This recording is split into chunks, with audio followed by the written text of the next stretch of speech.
Say something. Hello, testing. We're good. How you feeling? How you feeling?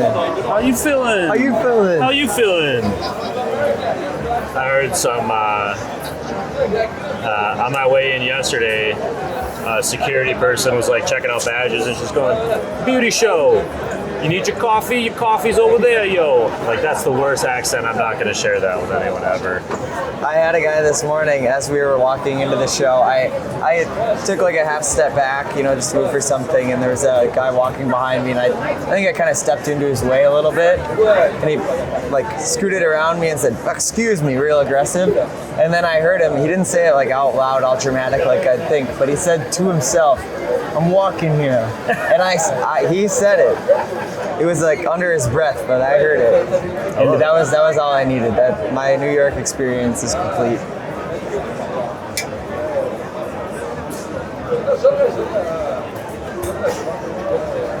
How many cities is this that we've Nick, Ryan, I've had a cup of coffee. Portland, New York, Houston. It's San Diego. Well, San Diego. Yeah, San Diego. Chicago. I mean, I couldn't talk in Chicago, but Yeah, but you were there. I was there. It's been a few. That's kind of cool, actually. it is cool. Yesterday, I had a conversation with someone else that comes to these shows a lot, and that I've been seeing year after year or event after event, and just I really appreciate their vibe and their energy. And they sat down where we're just sitting right now, and we did a little bit here on the show, and then we turned the camera off, and then we sat and talked for like a half an hour, and it was really lovely, and just stories about family and where we are in our lives. And when he was getting ready to leave, I said thank you, thanks for being so open, and it was really nice to have this real conversation that wasn't about promoting something, it wasn't about for the camera or whatever.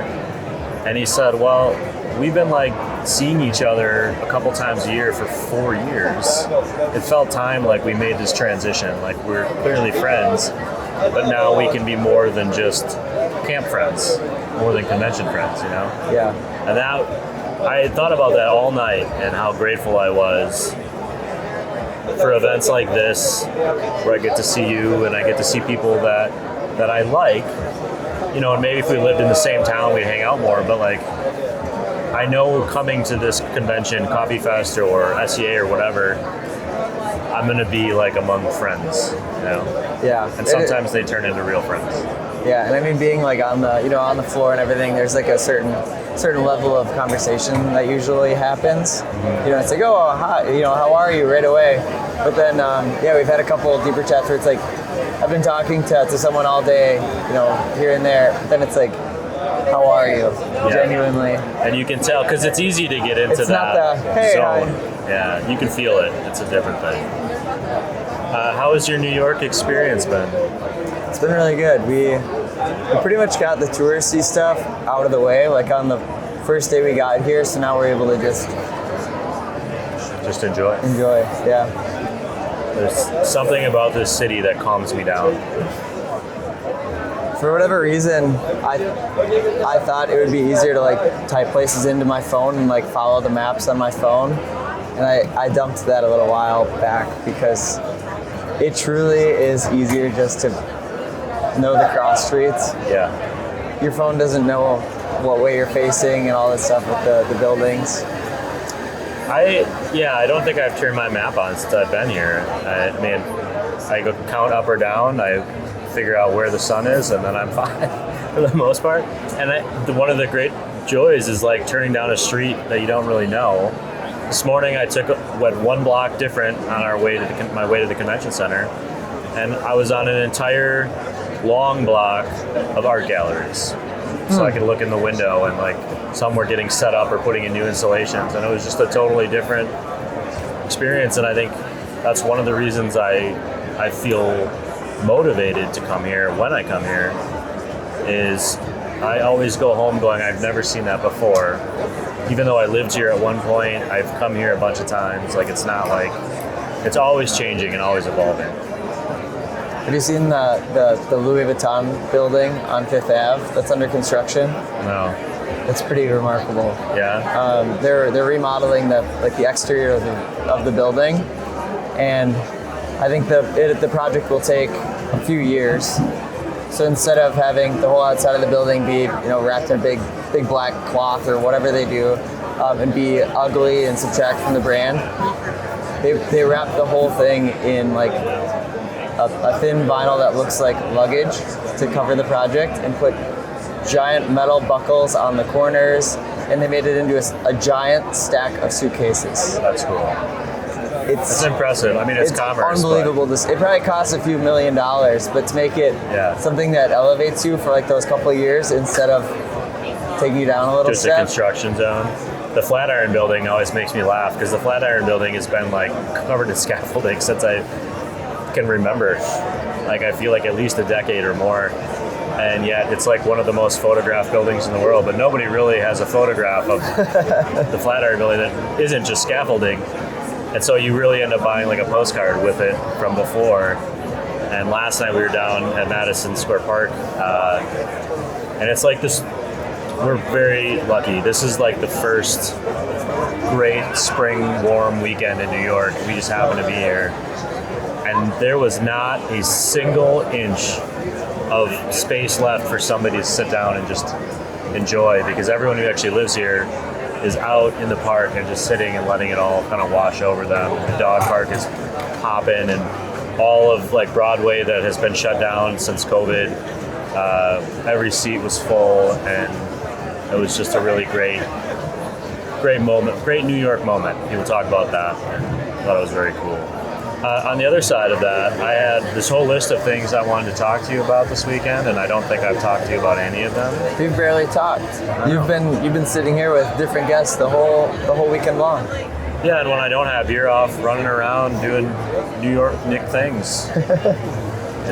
Celebrity sightings, or you're the celebrity now. Yeah, somebody just took a photo of us. Yeah. You see that? I've seen a lot of people take photos, and nobody's tagged me in them. So I don't know if it's like for personal use. I don't know what they're doing. Maybe we need a big tag us at. It is the one thing I thought that we missed out on the thing. I can do like a vinyl sticker on it someday. I don't know what's going to happen to this after the show. I'm assuming you guys will leave it here in a dumpster or something. Just leave it behind. We're going to send this back home. But yeah, I mean, usually when we wrap up with, the whole booths, last year this is the first time using this one.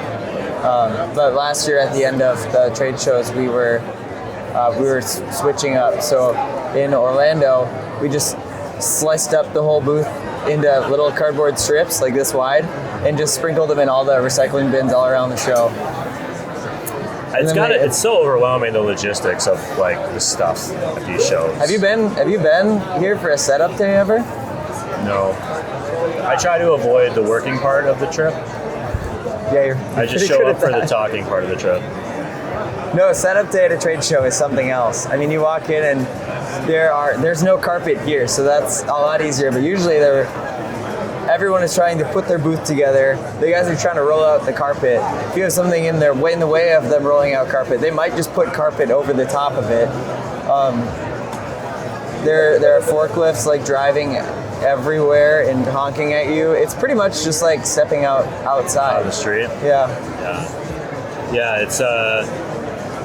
Yeah, I've never been part of that setup for this. I have set up at conventions that I was involved in, or art shows, and that's a little bit of a similar vibe, but... That's Marie. That's who? Marie. Hi, Marie. Come back. She's the one that took us to that beautiful dinner in Central Park. Should send her a handwritten thank you note. You'll get invited back. I will. I've done quite a few handwritten thank you notes. I realize just like how much I appreciate receiving them, so I send them. But every time that I write out a handwritten thank you, or after something like this, I'll do like 10 to 15 of them. It makes me realize that I do not write enough, with my hands. I take notes on my computer all the time, and I'll write a notebook page, but to actually fully write like 10 cards in a row, you get a little sore. I write a thank you note at the end of every season to every guest who's been on the show and send it out.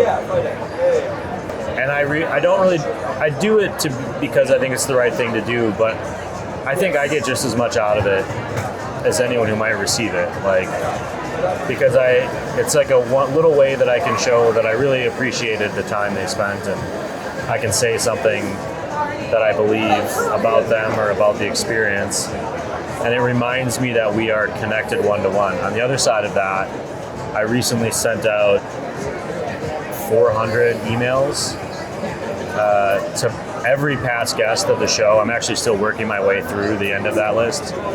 Turns out it takes a lot longer than I thought to personalize a lot of emails. But the response was minimal. I mean, an email just doesn't have the same weight, you know? It almost feels like it's a salesy thing, like you're getting a flyer. I feel like even though I wrote a nice little note or personal note in each one, then they included things about where the show was and what happened to their episode and so on. But yeah, maybe like 12 out of 400 responses. And I was like, oh, that's because we get so many of these emails, they sort of become white noise. Whereas a handwritten I was going to note, say, that's a pretty good response rate for email, honestly, if you're talking about marketing. But no, getting something in the mail is special. A customer of ours, Booney Coffee, that's here, I ordered coffee from them maybe 6 or 8 months ago, and then hadn't ordered again, but randomly in the mail about maybe 3 or 4 months after I ordered coffee just the one time, I got a little like thin paper like envelope in the mail from them, and I was like, oh, I didn't order anything, and it just said, Nick, thanks for ordering coffee a while back. Here's a reminder of how good it was, or something along those lines. And it was like 3 or 4 of those little sachet like dripper bags. Just out of the blue, they just sent them. And I had to hunt them down and compliment them on that, because smart, I was like, oh, I think when I used my last one, I was like, I might need some more of these. Well, and you travel enough that they come in really handy. Like, I wasn't so sure about like the quick packets of coffee that became, very trendy in the last couple of years. But coming to these shows, like at least twice, I'm going to be on airplanes or in airports, usually early in the morning. Or in a hotel room where maybe I can't get to an event one day to get a good cup of coffee. And they are lifesavers. They've come a long way. I was in a coffee shop in my new town for the time being recently, and I ordered an espresso. And I had been there before and ordered an espresso and thought I had a kind of a unique taste, but I always order a drip and an espresso. It's kind of my order now. And the woman behind the counter said, do you want it hot or cold? And I was like, I don't know what you're asking me. The espresso? Yeah, hot the or cold? espresso. Like, I was like, are you like talking about like shaking it over ice, or what? Is that like a thing you do here? Extract chill? Yeah, like I was just kind of confused because no one's ever asked me that. And she goes, well, it comes out of the keg, but I can microwave it for you. And I was like, an espresso? And so what they were doing and what they do for all of their lattes or whatever, if somebody orders something, they just pull pre-pulled espresso out of a keg, pre-packaged, and then heat it up. Like if you ordered a vanilla latte. I suppose if you're ordering a hot vanilla latte, if it's cold, the milk is steamed out. Yeah. And I said, I want it hot, but just serve it however you serve it. And what they ended up giving me was a rocks glass, almost full, with this pre-pulled espresso is what they called it. I don't know that I would call it that, even if it had been pulled as espresso at one point. And I don't know if it was like some sort of prepackaged thing. I don't know if they bought it corporate or if they actually pulled espressos, or pressed the button or whatever they did, and then packaged it. But have you come across this, or what are your thoughts on the idea of a kegged espresso? I've never seen it in a shop. I know I'm part of a couple many groups, but where people talk about some of the things they do in their coffee businesses. One of them is like mobile coffee carts. Yeah. So I've heard of people batching espresso for carts, because obviously it's easier to bring a bottle than an espresso machine if you're on the move. But in their own shop, I am just curious how much time that actually saves if they are truly pulling every shot as, you know, a normal shot. Just like have somebody working third shift pulling shots of espresso, or I assumed that they were purchasing it from someone else who's that's what they do. okay. But I don't know for sure. And I think what I ended up feeling was the flavor of the drink that I got was really enjoyable. It was very creamy and kind of had a nitro beer feel to it, you know, with the keg situation and the way they had it carbonated or not, or were pulling it. But it wasn't, what bothered me is I didn't like that they called it espresso. Like if I order an espresso, I assume it's being made to order and it's coming out, you know, somebody's... Well, espresso is a brew method. What's that? Espresso is a brew method. Right. So. And I get that, but I also feel like, I didn't like that it was microwave. That was like the other part of that. Like, I don't know, it threw me as like a term, like, just call it something else. Because it really felt like it was a different drink. Like we don't call a cappuccino an espresso something, we call it a cappuccino because it's a different drink, even though it's brewed as an espresso. Yeah. Right? It felt like the transition from wherever it was produced into the keg, to me, now it becomes something else. That's my only coffee experience lately that really threw me. Yeah, I would agree. I think it would, I don't know. I think it would definitely change what I'm gonna order. Yeah. And I think that means a lot. If I'm gonna order something else because of the way that it's brewed, I guess I do that at a lot of places. But it made me question because I had ordered an espresso at this shop one time before and they never said anything. So they must have assumed I wanted a hot espresso because they had to microwave it, but didn't tell me where it was coming from. What else is going on? What's going on in the world we should talk about? I mean, here I've got a panel discussion coming up. It's on my mind. You hosted the sustainability panel, or is that the one that's coming up? That's coming up shortly. Yeah, yesterday I hosted the Brewing a Brand panel, which went really well. Yeah. How do you, I mean, you weren't hosting panels before we've met anyway. No. But you've started picking up quite a bit, I feel like, at each of these shows. Yeah, a little bit. Well, we're the sponsor of that Conversation Corner, so. Yeah, but you still wouldn't be doing it if you didn't have like a skill set, right? That's true. Yeah, it's enjoyable. I think the more of them that I do, the less that I prepare for them, because they are better when they just kind of free flow. Yeah.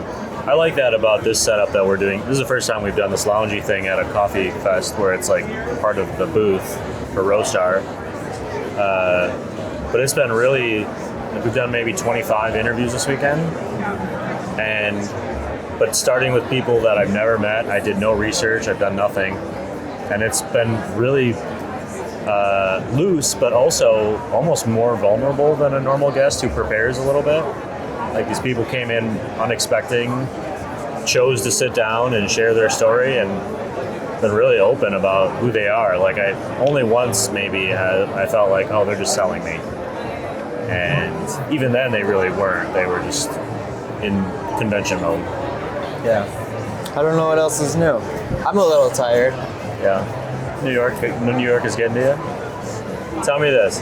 What's a book, a movie, something, music, something you associate with New York?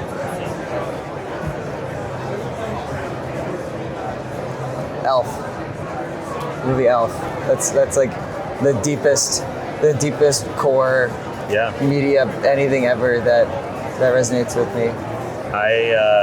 I took the train into Grand Central when I got here, and when I got to the escalators to go up to the main terminal, there was a group of maybe 15, let's just call them frat boys. It's what they were. No shade. They were the right age, the right look, the right everything. and every single one of them tried to do the elf leg stretch up the escalator, and they waited in line behind. They took up a whole escalator at what wasn't luckily a very busy time of day, and all tried to see who could stretch the farthest to get up the thing. And I just thought the beauty of that, because I couldn't even make fun of them, because I was like, part of me kind of wants to do it too, Yeah, although I would break myself. But that movie makes adults feel like kids. Yeah, I mean, like jumping on the... Yeah, like getting onto an escalator or doing a thing, all of a sudden you're like 10 years old again. And just... Yeah, there are so many things. The spiral door, Yeah, I think about being that age and how worried you can be about people judging you, or how you might be judging other people or saying things. And not one of these kids in their early 20s even hesitated to be like a goofball for a minute to go up the steps. Are you looking at stickers? I was surprised at how much Lululemon they were wearing, but that might be a thing now. I don't really know what the it's a kids are thing. doing. I'll admit I wear quite a bit of Lululemon. It's just comfortable. Yeah. Nothing beats it on an airplane. Where are you headed after this? On a wild ride. Yeah, we are at the show until tomorrow. It ends today. So tomorrow morning, I'm waking up and flying from New York to Chicago, where I'm meeting my partner and her siblings and changing planes to go back over this way to Scotland. Why So- Scotland? Because they asked if Scotland sounded all right for a trip, and I said yes. Absolutely. That's how it works. Have you researched Scotland coffee scene? Yeah, there's just a big list of like the world's top 100, like the 100 best coffee shops in the world. I interviewed some of them this Oh. weekend. And there are a few. One of them is not driving distance, but I think there's one or two in we'll also be in Dublin.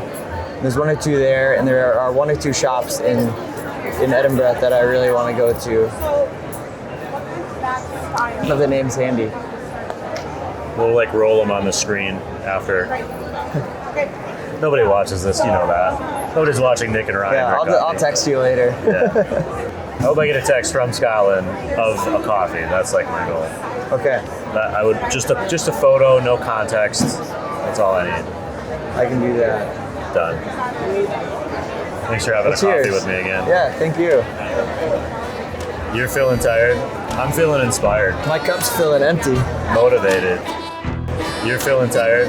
I'm feeling inspired, My cup's feeling empty. motivated. We can do that. You do that thing where like you're on a sitcom and there's nothing in it, but they're pretending to drink. Have you seen? There's people that will like analyze, like the angle of the cup and like if they were actually drinking or not. No, I haven't seen that, Like but it's a- like a huge pet peeve for my wife. I know.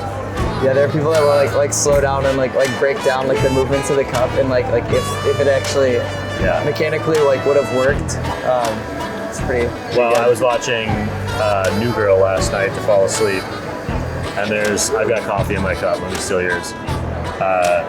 And they were like drinking a coffee or whatever in the kitchen, and then talking, and he's like the cup's flying all over the place. I'm like, there's clearly nothing in that cup. Like, just how hard would it be to make a crappy pot of decaf or something and throw it on the stage?